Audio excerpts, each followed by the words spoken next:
Good morning. Good morning, you lot. I had an impromptu day off yesterday and I didn't want to have the day off yesterday. I was fuming. I'll tell you about it in just a second. Govinda, good morning. First past post this morning. How are you? Welcome to Wednesday. Happy hump day, everybody. And indeed, happy hump day. It isn't the slog of the week. It's the bit of the week where we're in the throes of everything. So I hope you are getting stuff done this week. Let me know how you're getting on so far. This week has been insane. I will catch you up in just a second. Good morning, Sam Adams in the house. Morning. Carrie Davis is here. Something going on. I don't know if you guys can see this or not. There's something going on with StreamYard not pulling people's photos through, which makes me sad. I want to see your beautiful faces. But it's doing it in the same. So where I've got my destinations along the top as well, it doesn't have the profile picture. So I wonder if there's a StreamYard thing going on that we need to know about. Is Jane there? Look, Jane, I mean, good morning. Can't wait for Friday, Lucy. I can't wait for Friday too. It's exciting. So, you guys, right. You're all, how are we doing? So yesterday, I was in Malvern, in like near Worcestershire. I was delivering a training at a COVID secure. Make sure I say that, I'm not taking the rise. This is exactly what it was. Retreat in Malvern for Lisa Johnson's fabulous retreats. There was a number of ladies there, there was a number of people there. They happened to be ladies, who I was delivering how to share your message, so that you can reach more people, make more money, which is what I teach. Oh, it's the same on all your StreamYards as well, Sam. Oh, so it's not just me. They must be having a little bit of a glitchy, updatey situation. It happens from time to time. As long as you can see and hear me and I can see your comments, then I am a happy flower. So I went there yesterday, but what I thought is I had a relatively busy morning of one-to-ones, what have you, booked in. So I went down the night before. So I'll get there about 8 o'clock at night and I'll have some dinner and get myself an early night and do some work in the morning. Which of course didn't happen like that because it absolutely wazzed it down all the way down the motorway. Didn't get there till about 9:15. The kitchen had stopped serving, so I frantically had like to ring the hotel and say, could you please have something ready for me? They were really good. They made me a glorious steak and chips. I was very impressed, and a glass of wine waiting for me when I got there. And then at 4 a.m, the fire alarm went off. So we had to pile out. And then there was no internet for me to do the show. So I wasn't because I couldn't just use my mobile internet, which is what I would have normally done. So huge apologies to the gorgeous Danielle Hobson for not having her yesterday. It was of no fault of hers and no fault of mine. We just didn't have a strong enough connection in order to make the show happen. So I made the decision to call it. And then we will have her on next week. We've had a little bit of space next week. So we're going to have Danielle on next week to come and join us on the show and make sure that she gets her hour with me and my hour with her, because I can't wait to share her with all of you. So let me know as you're coming in. What's the weather doing where you are? It was bloody miserable where I was yesterday. It's actually quite sunny out there now. We've got a little bit of scorcher sunshine happening in the Preston area. What's happening? So yeah, it was a really good day yesterday. Other things that have been happening in the world of me, to catch you up. I know people are avidly waiting for house news. I don't have any house news yet, but I might do today. Oh God, either today or tomorrow I'll have a little bit of news and see whether we're further along in the process. So we are decision in principle in now. We're like breathing into my paper bag when I'm not on a live at the minute. So we've spent a huge shout out to my incredible accountant and my incredible operations manager for just like crunching the numbers and making sure all of the end of year accounts are like done and dusted and submitted so that we can just like fire ahead with it. But yeah, keep your fingers crossed, keep the good vibes coming. We should know a little bit more, at least be a step closer by the end of today or tomorrow. So you can imagine my belly is like a bundle of nerves. I haven't got butterflies in my tummy right now. I've got a herd of elephants in my tummy about this bloody house. So I am just keeping it out there to the universe. Universe, that's my house. And I will keep you all posted. Cart is still open to be inspired and to be heard. So you want to be a speaker, but cart closes on Friday. So loads of you have been jumping on. Really, really super, super excited about getting going. But the doors close on Friday. So if any of you have got any questions, if any of you are feeling a little bit funny, don't really know if it's for you or not, please do get in my inbox and let's have a conversation. Or if you're just hanging out to the last day, stop waiting around and get yourself your space sorted out. I've not been doing any bonus drops. Shall I drop some bonuses? I'm going to drop a bonus whilst I'm sat here. I'll tell you about it. So, as part of Be Inspired, one of the incredible bonuses is that we will be working with Joe Swan at Chocolate PR to help you create, alongside your story, alongside your talks, your media bio so that you can pitch yourself to the press. We will also be looking at using that media bio to pitch the press with regards to you. So we will be teaming up with the incredible Joe Swan and team at Chocolate PR to make sure that all of the Be Inspired, if you're on the mastermind, that is what we will work on. That is what we will work with. We've also got, for Be Inspired the Standard and Be Inspired the Pros, the amazing Amanda Coles is going to be joining us for some mindset and confidence work right at the very beginning to lay all those foundations. So she'll be doing us a session, like a mindset session, and she'll also be creating us, because she's the most wonderful hypnotherapist, a hypnotherapy recording that is just for Be Heard So You Want to Be a Speaker delegates. So we've got that's two of our bonuses. It's a bonus for Be Inspired, and that is a bonus for the Be Heard So You Want to Be a Speaker course. I'm going to be dropping those bonuses throughout the day today like sprinkles of glitter alongside what is already promising to be one of the best cohorts so far. So many of you jumping on. It's brilliant, but don't miss your chance to get on Be Heard So You Want to Be a Speaker. For those of you that are bothered about courses taking up their time, we have the DIY version this time as well, so you can work through a version of the course online in your own time. That's like 6 modules of super awesome as well. So get amongst it. Don't leave it, because once those doors close, that's it. They won't open until March next year. All right. So what else do I have to say? I don't think I've got anything else to catch you up on other than that. I think we're all caught up. Thought I'd tell you about the house. So I need all the good juju. Send all the vibes out there for me. I've got all my fingers crossed and my toes crossed and my eyes crossed and all that kind of business. Enough though. Enough of this. And on to our guest today, who is joining us. We've got loads to talk about this morning. We've got how this lady has survived the insane year that has been this year, especially working within the beauty and the wellness industry. Please welcome on to the show the very glorious, the very glamorous. I've not put my face on this morning because I needed to give my skin a little break from makeup, as she looks fly. So just give her some love. The incredible and the gorgeous Stephanie King. Hi. Oh, that's a sweet compliment at 8:15 in the morning. I'm here for it. I'll take it. You're looking good yourself, so all good with or without makeup. I'm a bit like washed out, and I feel like I've still got a little bit of residual mascara that I thought I'd taken off. But I'm owning it. It's fine. It's okay. Yeah. We're playing it real. I've got my Barocca in my Evian bottle. There you go. That's all you need to get your day going. So, good morning, Stephanie. Thank you so much for joining us. Thanks for having me. This is really fun and exciting. I love it. So, let's get into it. Let's get into our chat this morning. Yes. And tell us what it is that you do. Tell us about your business. Yeah, so I'm a sugaring expert. And to clarify, by sugaring, I mean natural hair removal. So we're in 2020 now. We have to clarify. No, I'm not making donuts or doing anything else. Sugaring is an all-natural alternative to waxing. And I've been doing it for a very long time. It's my kind of obscure specialty that I kind of got stuck into about 14 years ago and have made a business out of it ever since. Yeah. So I moved over from Portland, Oregon. Someone the other day was like, "Are you from Indiana?" And I was like, Illinois, but very close. And he could pick up my Midwest, like actually Midwest accent. So I was pretty impressed by that.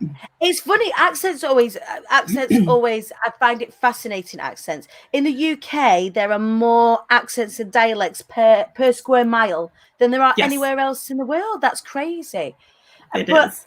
Is it so in the US, is it like state by state? You can kind of like pick up the twangs of the state, or is it more like broadly geographical? It depends. I mean, there's definitely like the East Coast, the Southern accent, which, not everybody has, but you can have a real strong Southern draw.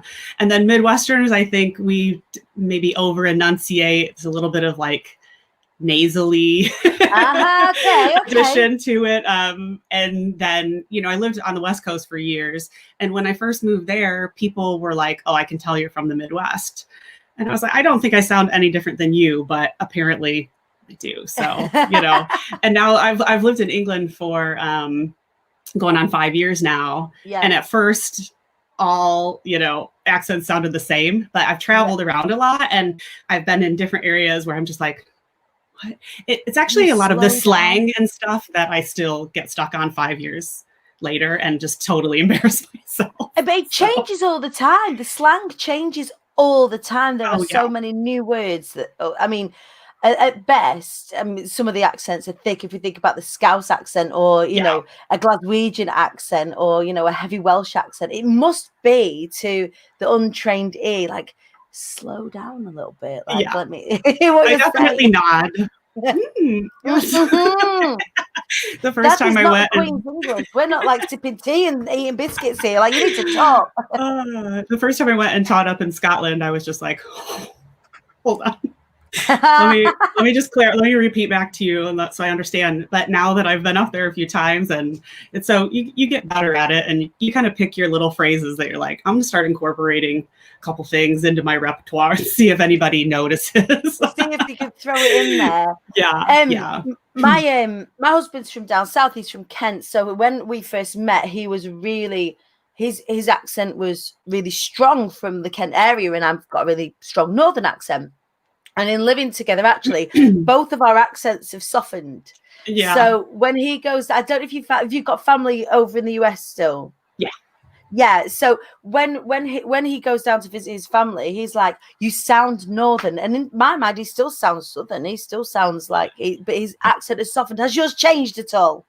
I don't know if mine has, but my husband's from Italy, so he learned English in the States. So he has like an American accent with a really strong Italian accent layered over top. And then I have a 3-year-old who has a really strong British accent. So we're kind of a mishmash like up in this eclectic household. Accent house. We digress. So Stephanie, tell us more about sugaring and tell us more about how you came to that. Yeah. So sugaring is like one of the oldest methods of hair removal. It's thought to have originated in ancient Egypt. Yeah. It's a simple paste. It's like sugar, citric acid or lemon, and water, and it's heated. It looks like honey, basically. Right. So it's this very traditional technique, and kind of migrated to the U.S. Say early 80s, but it was still really up and coming. Like not a lot of people were doing it. In fact, when I learned about 14 years ago, I was one of like a handful of people who was doing this technique. And I was so excited about it. I thought, gosh, by 2010, this will take over the world, Yeah. And so so essentially I learned how to do it, opened a sugaring studio there, did that for many, many years, and taught sugaring in the States for many, many years. Yeah. And now sugaring in the US is really big. So that intersection of people looking for cleaner, greener, more ecological treatments and products.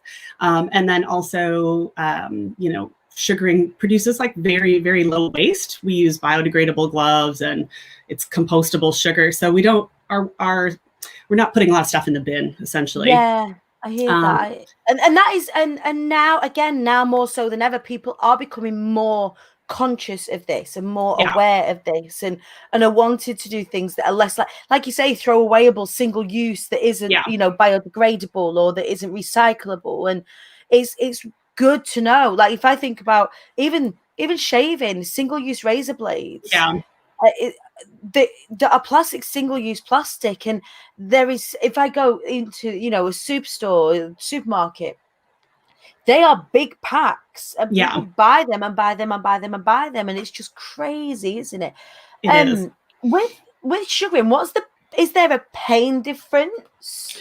So obviously pain is subjective, but most people say that it hurts less than waxing. One, it's not hot, so that's really helpful. It's room temperature. Well, I shouldn't say room temperature. It's body temperature, basically. Yeah. So if it's applied correctly, we kind of roll it on with your hand. So you have this big ball of goo, and you kind of roll it against the direction of growth. Most of the time, the client won't even feel anything because it's matched to their body temperature. So because it's not hot, there's a little less anticipation that occurs where you're like a little bit scared for the rip, you know?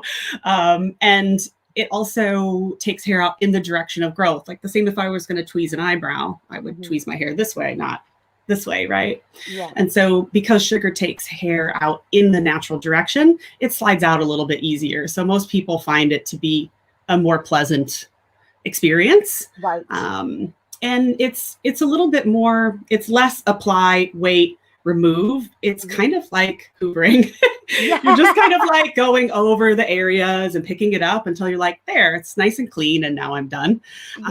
Yeah. So it's definitely, when I moved here, I found one sugarer. I know there's more out there now, but in my preliminary search, I met one sugarer and I was like, I'm here. I'm bringing the sugar.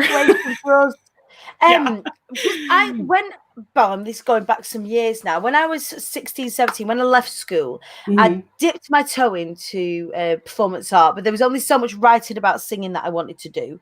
So then I was like, well, I'll sing, but then I'll study beauty therapy. Yeah. And as like part of the basics, we were taught waxing, and we were taught plucking, and we was taught that, and there was talk of sugaring, but nobody taught it. So we knew that it was a method of hair removal, but it's only in the last couple of weeks, when I knew you was coming on the show and I was having a look and a little bit of research, you know, what that's about, that I even saw what sugaring looks like, and like you say, the ball of goo or the ball of sugar, and the fact that it's all done in hand.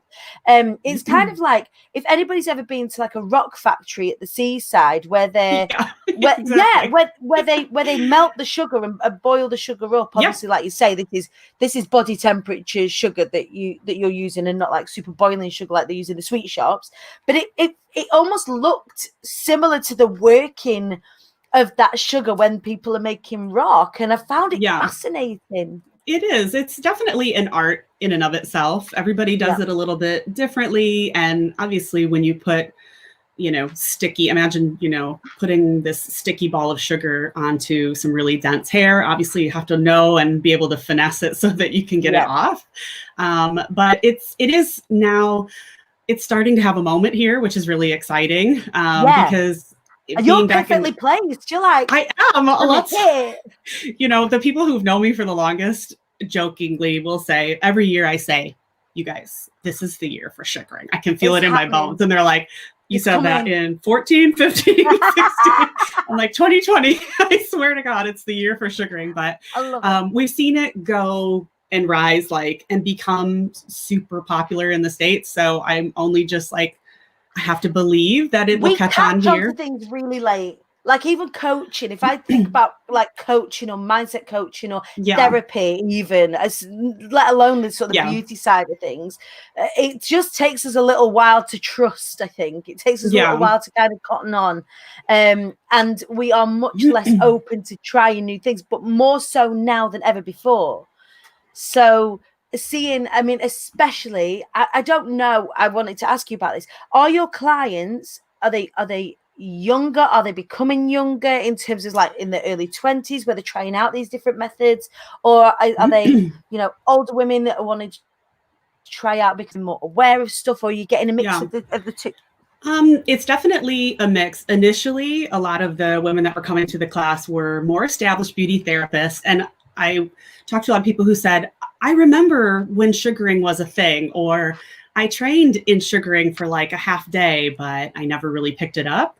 So I was working with more established beauty therapists or women who had been waxing, like, oh, I've got an established waxing business and I've been doing that for 10 years and I'm just looking to add something else in. I want to retrain. I want to like learn a new skill. Over time, as people started going out and opening sugaring studios and really getting like presence on Instagram, that then started bringing in this whole new wave of much younger career changers coming, I mean, like from every background you could possibly imagine, coming and saying, I'm really fascinated with the sugaring thing. And I see these people who are doing it for their business and I want to start a business doing that too.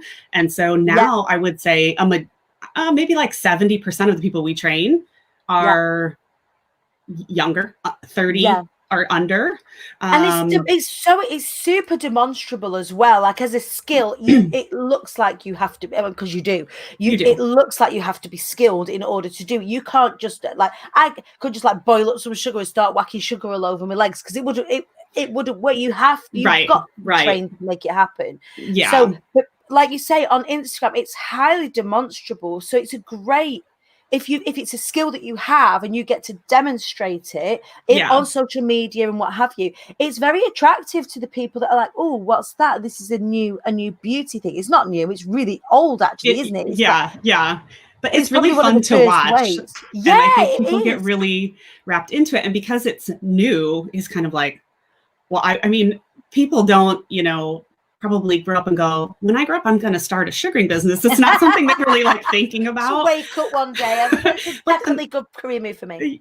But, when you see these women like having businesses, they're hiring teams, they're expanding to new locations, like they're really rocking it out. And particularly like, I know a lot of the sugars I've met here have followed a lot of the bigger studios in the US. They're like, oh my God, I can do hair removal really, really well. And I can build like I have friends in the States who are 7-figure sugaring business owners. And when I tell people, they're just like, how is that possible? And it's like, when I started, I remember we were out at lunch one day and I was like just getting started with sugaring. And I thought if I could make, $2,000 a month at this, I would be so excited, right? I could pay the rent.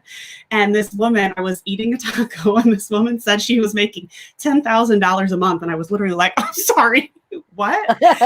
I couldn't have fathomed that was possible. But because she said it, I suddenly knew, like, I don't need to do other things. I love this. I'm really going to stick with this. And so I think those examples of like success and for a lot of people too, it doesn't have to be a huge business. A lot of the women we work with have lifestyle businesses and they're sugaring like 2 to 3 days a week and they have their garden studios and that's a great business model too. It's so enough to put them on.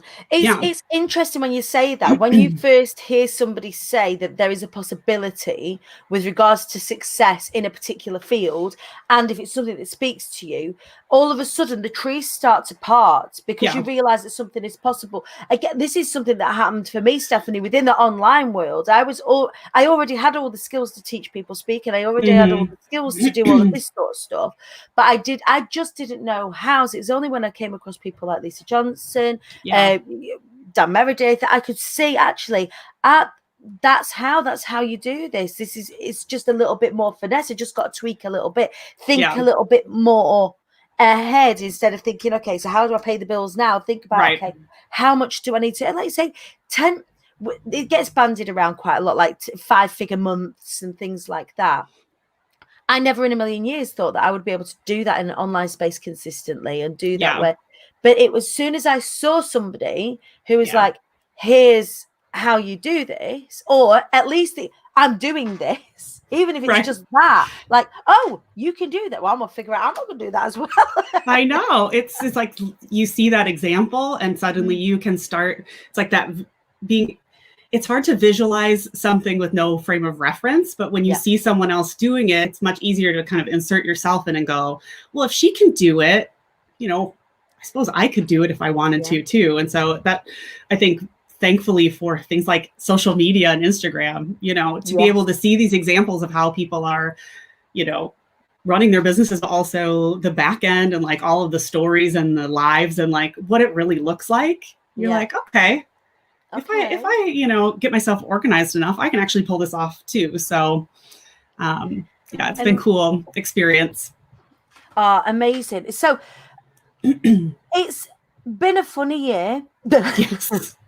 It's been an interesting year this year.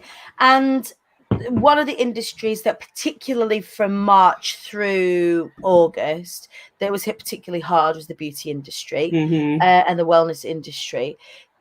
How did you cope with that? Because there was like a couple of weeks run up and then we were there and then we were locked down and that was it. And like for me with singing, that was the leg of my business that was kicked out. Very grateful that I had an online business. How did you deal with that? How did the people that you trained deal with that? Like what did that period of time look like for you? Yeah. Well, initially it involved a lot of spritzes. It was like such a shock to see everything shut down. And it felt like it happened so quickly. And so I think when you say spritzes, do you mean Aperol spritzes? I do, yes. That's what I mean. Not a toner. Yeah, I was like, I'm like, all right, what are we doing? I'm going to take about 1 week here. just get my bearings for a little bit. It'll be fine. Yeah. And then my husband was like, okay, so your week is up now. Move on with your life. It was just such a shock to the system. Yeah. And I think a slap in the face too, because you suddenly realized, even with my business and with the women I was working with, that we didn't really have contingency in place. Like who plans for a pandemic? Nobody. I mean, I plan for a pandemic now. Yep. Now I'm aware of it. But at the time, it became really glaringly obvious, like, what were the missing pieces from my business? Because I had to then pivot really quickly and try and build a bunch of stuff that I could have done before, but I probably didn't prioritize it.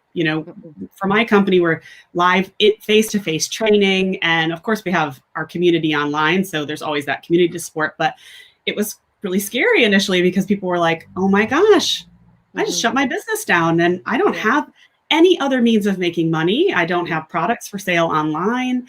And so it actually, once the dust settled and kind of the trauma of the whole thing where you're like, am I going to lose my company? Yeah, exactly that. And it is trauma, and it's been trauma for so many people. I mean, still like in events, particularly in events, there are still people that are going through that.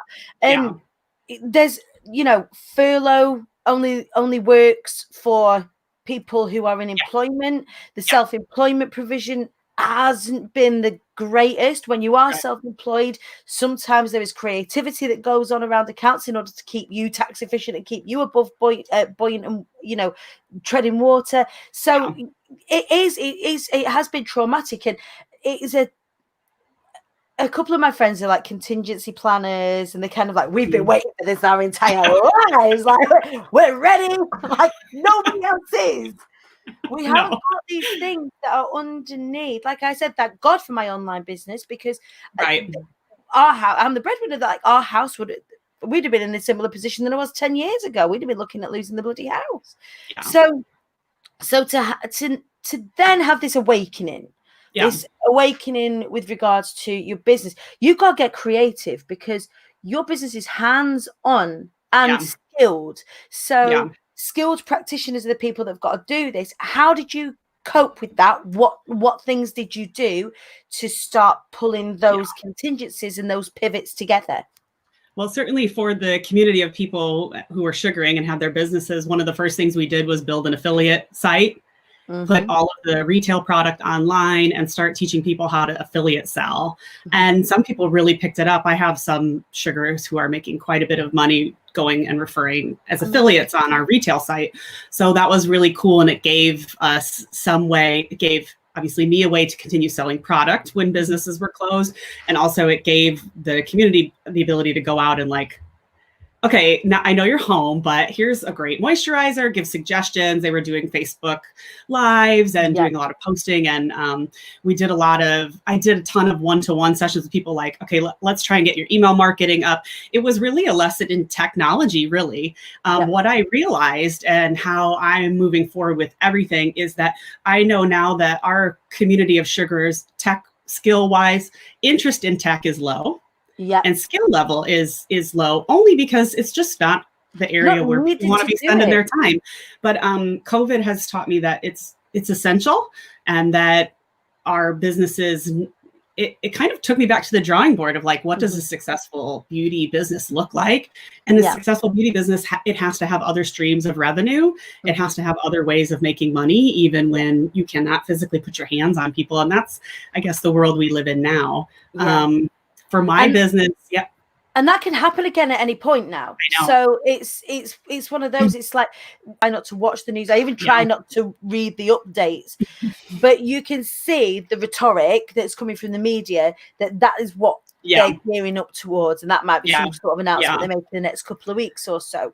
So be it now, we've experienced that kind of first time round. It's almost like we can say, okay, this might be a thing that's happening again. Get strong in this area. Protect yourself. You've got the opportunity right now to be able to do that. Absolutely. And with education, we're taking everything online. So yesterday I was in London all day filming with full PPE on, which is just... You watch the videos and you're like, no. Like a spaceman. It looks so good. Hey, you know what? Nobody cares. No one's going to look at me and go, why are you wearing all of that? They know why. They want the knowledge. And so we're putting a certification together online for international, because we work with a lot of sugars in the US and in Europe. And I just like, during lockdown was like, I'm rebranding my entire company. I'm moving the entire thing online. And so that's what's happening now, and is launching on 11/11, because I'm a dork and I like 11/11. The numbers. We love the numbers. We love the angel numbers. We've got 11 people watching right now, just as an FYI. You do. I love it. Yeah. So pivot. Like, I don't know if anyone's sick of that word. It's tough. We've got to. One of the beautiful things about being an entrepreneur and not being a big kind of, dare I say, in inverted commas, corporate business, is that we have the ability to be nimble. If you think on your feet, actually, we've not got a lot of clunky working parts. It gives us an opportunity to be best placed, that when things like this happen, I really genuinely see a huge rise in the entrepreneur, because we're realizing that actually, if you remain nimble, if you remain calm, if you have contingencies in place, when things like this happen, and we have to assume that anything can happen going forward, maybe this is like the act of God, or whatever you want to call it, that's making people realize that you've got to look after yourself, that we can pivot. We can, like, okay, we can't sell in this space right now, but there is another space that we can sell in, and that's okay. And it's still providing a service that is valuable and congruent to our client base. So we're not having to build a brand new client base or start a brand new business. And are you seeing that? Because we mix in similar circles, don't we? So are you seeing this as much as I am? Yeah. And I think one of the biggest things I've seen, I think it comes from the urgency of the situation, is not waiting for perfect circumstances, for perfect branding, for perfect videos. Like, of course, I don't want to film a certification with looking like Darth Vader, but that's what's going to be done right now. So I think that pressure of like, we've got to get our shit together like sooner than later, it forces creativity, and it makes you step before you're ready, because you're like, time is not, just laid out in front of me, and I've got all the time in the world to like pick at this until it's perfect. So I've gotten involved with, and I've seen a lot of people kind of come out of the woodwork that I just love and are doing such amazing things. And it's not as overly curated as it used to be. And I like that. I love that. I just appreciate that. And I was in a course like 2 months ago, and all the videos, they were in different locations, and some were on the phone and somewhere she was walking, but the content was so good. I didn't care, and I think that it's like people adapting to, I just need to get my message and my knowledge out there to people who want it. And there's so many people looking to kind of upskill, level up, get more knowledge, and go out and start businesses now. So yeah, and especially in the beauty industry, they're looking for new things and looking for, because it's ever changing. It's the same with hairdressing, it's the same with anything. That's the techniques. What I love about sugaring particularly, it's a full circle technique. So it was something that may have been used more in the 50s and 60s, and then actually it's come all around full circle again, hasn't it? In terms of what we were talking about right at the start of the show, with regards to the lack of waste, with regards to how environmentally friendly it is, with regards to how natural it is, that you're not putting chemicals on your body. And it's just, I find it absolutely fascinating. And things do tend to be cyclical. It's like it's like for the past maybe 30 years, human beings have lost their beans a little bit. They got excited about all the chemicals, and then they realized that they're not great. And like, we're kind of coming back to ourselves now. We forgot for a second. And now we've been told to go to our rooms and think about what we've just done. And now we're kind of peeping back out again. And I think the younger generation, they're like, this is what I buy and this is what I don't buy. These are my values. Things need to be cruelty-free and vegan. I'm not negotiating on that. So as much as I want to come to you to get this service done, if it doesn't meet those needs, I'm not coming to you. You know, the values around products are stronger. And, you know, even 5 years ago, when I would talk to people about waste and waste reduction, people were like, I don't want to hear anything about it. And now that's what I hear almost more than anything else, is people will call me and be like, I saw a video of, you know, so-and-so sugaring, and I noticed that all she threw in the bin was like her gloves and her sugar, and I'm waxing. And it's not to speak anything negative about waxing, but from a comparison perspective, like when I wax, I'm throwing 30 sticks, 10 you know, I'm throwing all this stuff in the bin, and it just makes me feel bad. I don't want to do that anymore. Could I do sugaring? And people are coming into sugaring for that reason first. And we didn't used to see stuff like that. So I think I listen and pay attention a lot to that, because it helps me understand what makes people curious about it, so I can really dive in and share with them how that really matters. Whereas I think, you know, initially it was just all about being natural and organic. Not everybody cares about that, but there is kind of always something in there that will tick a box in terms of someone's values in there. So I think it's important as well. Like when you know, for any of you that have got your businesses, the values are the most important thing. It's the underpinning reason why you do anything that you do, why you give a shit about what it is. Sorry if you're listening in the car and you're on the school run. Right. I know some people do that. I know, like Leslie's on her way to work, so we're in the car with Leslie right now. So the reason why you have a business is the reason why you give a shit. People want to know, am I coming to this company because they care about me, or am I coming to this company because they just want to take my money? And if you've got a value system that sits within your business that is congruent with yours and your audience's values, and you'll attract whatever it is that what yours are. It becomes a match made in heaven. That's when you create the raving fans. That's when you create the people who are, you know, evangelical about your business, is because the values are a deep core of yourself. And when you connect to somebody's values, again, like I say, that's when you create the raving fans, because you're sitting within a belief system. And that is so powerful when it comes to like creating audiences, attracting audiences, and retaining audiences. I find finding your people, you know. Yeah, exactly. Instead of just, here's this thing, I'm going to sell it. Here's this skill I've got, I'm going to sell it. If you're only hitting it at a surface level like that, that doesn't work anymore. It doesn't work. Oh, that's new, that's shiny. People want to know why. Why do you care about it? Why should I care about it? And when you go at it like that, like yourself with your business, that's when phenomenal things happen. I'm sorry, my daughter's. Are you okay? Give me a kiss. Go. I'm talking to my friend. She wants to see herself in the camera, but she can't get out. Go away. No. It's truly amazing. My son hasn't made a cameo. Honestly, I've got the dog coming in now and all sorts coming up. So before we go, because we are running out of time, Stephanie, what is coming up for you? What are you excited about? The biggest thing I'm excited about is the launch of the new smarter, pandemic-proof iteration of my business, which is going to be called the New School of Sugaring. Yeah. And that goes live on 11/11. Hang on 1 second, Stephanie. That's Get okay. out of the room. Go on, because I'm going to shout Daddy. Go on. Go. Go close the door, because I'm talking to my friend. Hi, friend. Hi, friend. Hi. I was saying last week I was doing a training for a couple of hundred people, and my husband was downstairs. He was doing some work and didn't realize that Ivy had come in here in full on meltdown mode, and I was just like trying to message him like, help. Oh, I've been there so many times. Oh, man. Wily toddler running around throwing a fit in the background. You're like, keep talking. It's fine. It's fine. My eyes are getting wider and wider, and I'm like kind of holding on for dear life onto the table.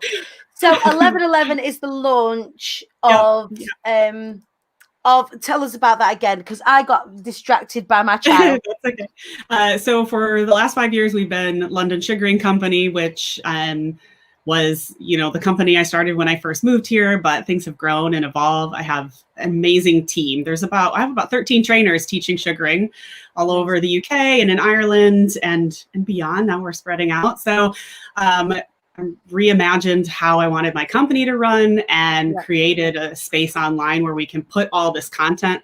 Like I have 4,000 videos on my phone of sugaring that were just sitting there. And I thought, what am I doing hoarding this? Just use them. So we're putting everything online essentially, and really creating a platform to celebrate sugaring, to celebrate, we call ourselves sugaristas, and to spotlight the women that are out there starting these businesses and really like pioneering what will be the next movement of sugaring here. So I'm really thrilled about that. I'm a little nervous because it's been a big undertaking, and it feels big, really, like at the bottom of the mountain almost. Like you've had this success so far, but now it's almost, you can see the growth and the potential, and now it's happening. It's like, oh, quick, it's happening now. What I said was going to happen, so it's happening.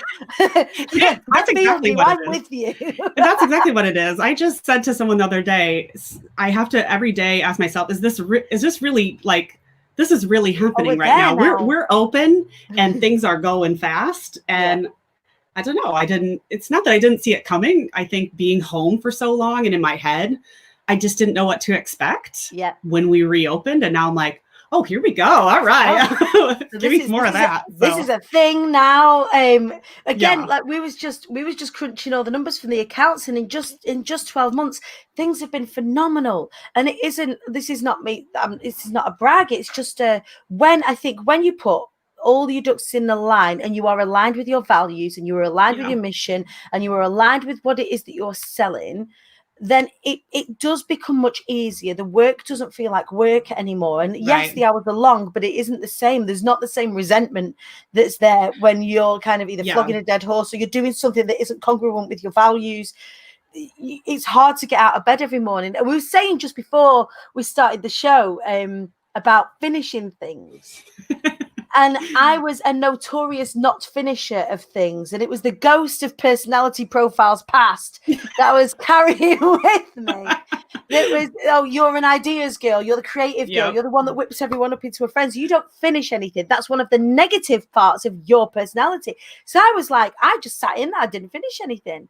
So I made this year about finishing and made the last 18 months about finishing. And turns out when you finish stuff, good stuff happens, but it didn't feel like work because it all sat within my values. So no wonder I didn't finish anything before. I didn't care about it enough. It didn't light me up enough. And when it does, that's when the magic stuff, like just like it is for you now. Yeah, it feels like kind of getting out of the slow lane with the traffic and into the fast lane. And you're like, okay, I'm going on this ride. I'm not totally sure what I'm doing some days, but I know that I care a lot. And I think like that's what comes through so much with you is you're so passionate, and you can just tell you're so in your zone, and it's very magnetic. And I think that says a lot, is a testament to like the people who are so passionate and want to get involved in everything that you're doing, because you feel it's not something you see, you can feel that when someone's like in there sending out the vibes. They're putting out all the vibes. So I'm putting out all the sugar vibes.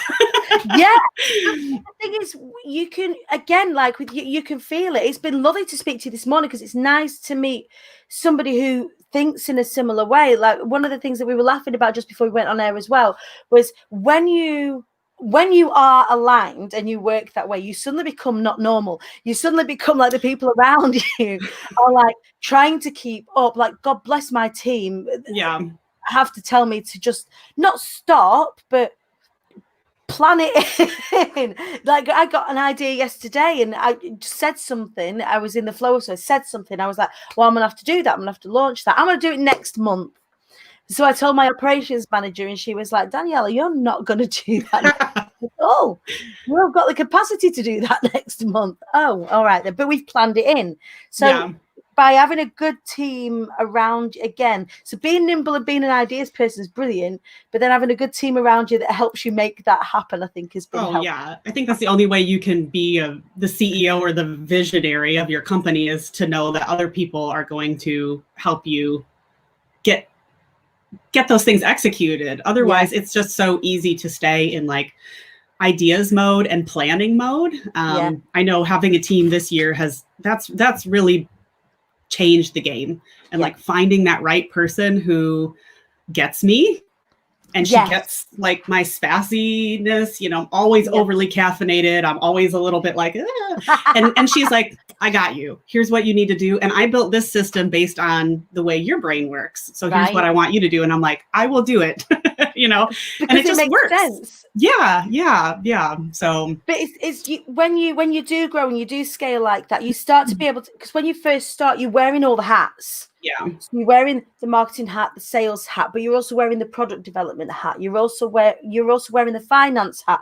And actually, when you can start taking off some of those hats and passing some of that work that isn't in your zone of genius onto somebody else who gets the way that you think, again, from a scalability point of view. And it's did you find this? Did you find that it was scary bringing on team because then you had to spend on things like wages and invoicing, and that was a big jump? Because you don't see that you make more money when you get somebody in. Yeah, I think at first it alleviated a lot of pressure because I was drowning in admin, and my average day would be like 10 hours of admin. I wouldn't even eat. Couldn't even stop for a second to even eat. I hear that. I was just go. And so initially it started to alleviate some pressure.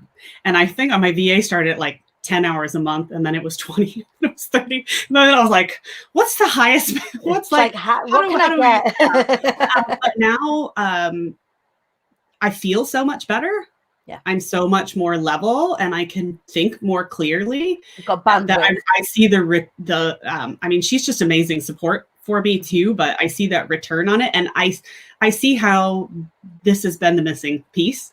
Like there's no way I was going to get where I wanted to go alone. Yeah. And also I think there's a lot to be said to like finding people who have strengths that you don't have. Like I'm acutely aware of what I'm good at and what I am not good at, and also what I like and what I don't like, you know, and there's just certain things that work better in my company if I don't touch them. Don't do them. And that's been like an epiphany. And so I'm like, oh, well, if I have this now, I can move into this space of like really envisioning what a bigger company looks like. And maybe I'll actually even pull that off. So maybe I'll do it. Like, maybe I'll actually do it now. Yeah. So, it is phenomenal. And again, for any of you that are watching that are getting to the point where you're wearing so many hats, making that decision, even if it's getting an assistant in for a few hours to start with, once you start seeing the bandwidth that's created by putting down some of the things that if you're not working, you don't have to work in your zone of genius all the time. Yes, there are still shitty jobs that you've got to do, but if you've got like days or weeks where you've just got admin, and that's not where your space is at, and you bring somebody in who gets it, it is a magical thing. Don't be scared of bringing somebody in. And there are definitely people within the IITQB network that help you bring people in as well. Stephanie, thank you so much for joining us. Thank you. This was so fun. I really appreciate it. Oh, I appreciate it. And now I have my hair and makeup done, so you look who knows what else I'll do today. I've got to do it. I feel like I have to. I feel like I've not shown up now. I'll probably go put my pajamas back on and have another coffee if I'm real about it. Have an incredible day. Thank you for joining us, Stephanie. Thank you. Put the links links to whatever it is that you could share with us and how we can follow your journey and your company's journey and how we can buy your lovely products as well. Pop them in the comments and we will share them far and wide. Amazing. Oh, thank you so much. Have a great one. Have a good day. That was Stephanie King, everybody. What a fabulous way to start your Wednesday. I hope you enjoyed that. I hope you enjoyed the conversation this morning. It's really important, I guess, that to remember when you're first starting out in business, you can grow and you can scale. It's about remembering that you're nimble. It's about remembering that you're the boss. And if there are decisions that have got to be made, you can make them. You get to choose, remember, to fly anyway. Thank you so much for joining us this morning. Make sure that if you haven't already jumped onto the Be Heard So You Want to Be a Speaker course, one of the things that I have been asked, the most consistent question, I sent an email out about this yesterday actually, one of the most consistent questions that I have been asked about Be Heard So You Want to Be a Speaker, not Be Inspired. Be Inspired is for those of you who want to add speaking into your entrepreneurial arsenal of awesome. Be Heard So You Want to Be a Speaker is about speaking about your business in a compelling way so that you can reach more people and make more money. If that is something that you want to do, you are going to need the course. So make sure you jump on before Friday at midnight, because then the doors shut and then that is it for another 6 months. I want to help as many of you as possible speak about your business. If you were in the challenge last week, you'll see that's just a little bit of a taste of the things that we achieved within the course. Make sure you book your space. There are payment plans available and I am around if you want to have a little chat. Jane had to miss a bit of today. We'll watch on the replay. Watch it on the replay. There's some gold in them there hills. Have an incredible day, you guys. Make sure you carry on the conversation in the IATQB Hive just there. And if you don't follow me already across the socials, make sure you do at the Queen Bee Dani. Have a lovely day. I will see you tomorrow. We are joined by the gorgeous Amy Ribeiro. Now then, if you have a product-based business, you definitely want to join me tomorrow. We're going to be talking about how to survive within these crazy times and how to get yourself visible and put yourself at the front of your product-based business so that you can fly. Have a good day. I love you, and I'll see you later. Ciao.